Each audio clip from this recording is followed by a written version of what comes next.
al-shabaab oo weerar qaraxyo ku bilowday subaxnimadii hore ee saaka ku qaaday deegaanka Buule Xaaji iyo dagaal halkaas laga soo warinayo inuu ka dhacay oo qasaarihii ugu xoogana dhaliyay. dhinaca kalena degmada Marka ee gobolka Shabeellaha Hoose xubno shabaab ah oo ku soo wajahnaa ayaa inta wadada loo galay midna laga dhaawacay inta kalena la sheegay in la celiyay mid kamid ah raggii dhaawac soo gaaray oo gacanta ay ku soo dhigeen ciidamada nisa ayaa lagu wareysanayaa gudaha degmadaasi Marka. soo dhawaada saaxiibayaal xogahan ayaan halkan doonaya inaan kula wadaago haddii uu muuqaalkii soo gaaro si share garow saaxiibadana la sii wadaaga qaybta hoose ee faalladan aragtidina nagula wadaaga markale soo dhawaada saaxiibayaal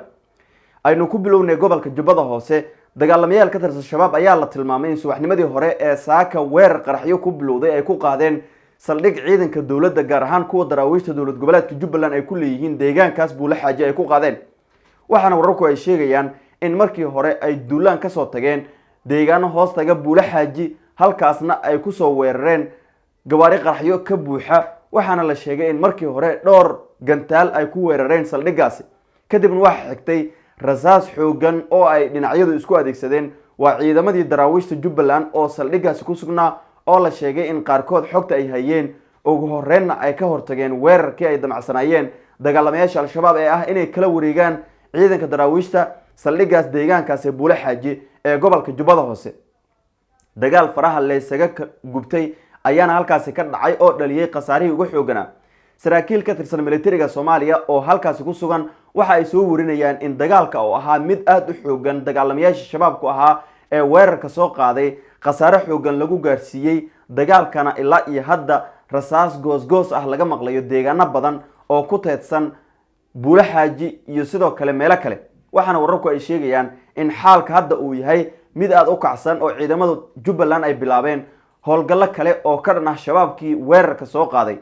waxaa la warinayaa in meydad shabaab ah ay daadsan yihiin duleedka Buule Xaaji gaar ahaan halka weerarka ka dhacay halkaas oo la tilmaamayo in tiro dhan ilaa iyo 10 meydad ah ay yaalaan tiro intaasi ka badan ayaana la sheegay oo ay saraakiishu xaqiijiyeen in dhaawacyo kala duwan ay gaarsiiyeen. sidoo kale shabaabkii weerarka soo qaaday ayaa hadda la warinayaa inay dib u laabteen kadib markii ciidamada daraawiishta Jubbaland ay heleen gurmad xoogan oo kaga tagay dhinaca magaalada Kismaayo ee xarunta kumeel gaarka ah ee Jubbaland.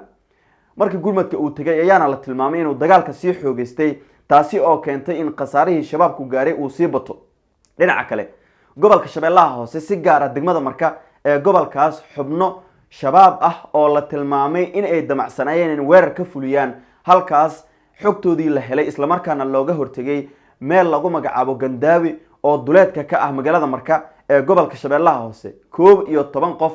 oo ay iyagu ahaayeen tiradooda mid kamid ah waxaa la sheegay in dhammaantiis uu qaraxyo ku xirnaayeen sidoo kalena loogu talagalay in ugu horreynba qaraxyada markii uu fuliyay kadib xubnahan 11 ah ama 10 ah ee gaaraya ay iyagu weerar toos ah fuliyaan laakiin ma aysan noqon ciidamada nisa ee halkaas ku sugan oo xogta helay ayaana la tilmaamay inay ku baxeen oo deegaankaas Gandaawi lagu magacaabo oo duleedka ka ah magaalada Marka looga hortagay halkaasna rasaas ay ka dhaceysay muddo ku siman 40 daqiiqo.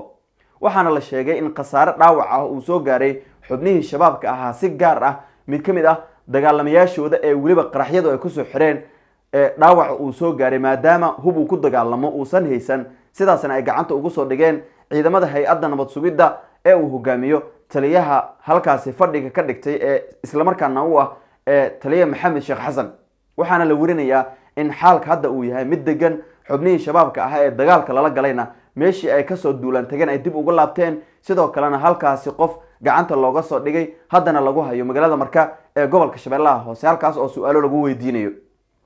tiro dhowr jeer ah shabaab ayaa isku dayay inay weeraraan magaalada Marka ee gobolka Shabeellaha Hoose laakiin waa ay u suurageli weysay inkastoo mararka qaarkood meelaha qaar gaar ahaan meelaha ay shacabku ku badan yihiin ay dhigaan qaraxyo miina ah oo mararka qaarkood marka ay qarxiyaan ay ka dhashaan tiro dhaawacyo ah. wuxuu ku soo kordhay saaxiibayaal dhacdooyinkan iyo dagaalka Buule Xaaji oo xilligan la soo warinayo in rasaas goos ah laga maqlayo goobihii lagu dagaalamay lagana cabsi qabo in mar kale ay dib u soo laabtaan xubnihii shabaabku ahaa. barnaamijyada wararkeena dambe ayaan idin kugu soo gudbin doonaa.